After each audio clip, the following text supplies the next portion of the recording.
আসসালামু আলাইকুম রহমতুল্লাহি ওবারাকাতুহ।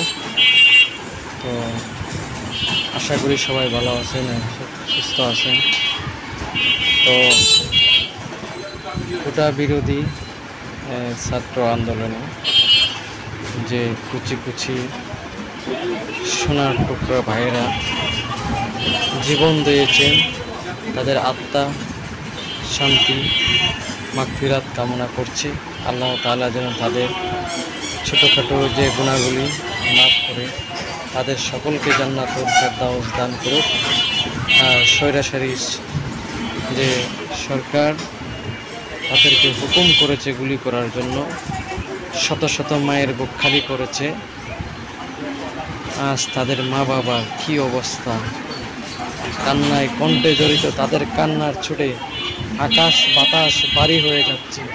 তাদের অভিশাপে যে প্রশাসনরা গুলি করেছেন বুকে, এই প্রশাসনরা অতি শীঘ্রই ধ্বংস হয়ে যাবে। তাদের অভিশাপে ধ্বংস হয়ে যাবে।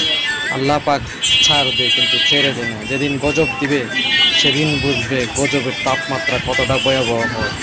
দয়া করি আল্লাহ তাআলা যেন অতি শীঘ্রই কবুল করে দেশকে শান্তি নির্বাণী পৌঁছাতে পারে এবং শীঘ্রই শান্তশিষ্ট হয়ে যায় দেশটা,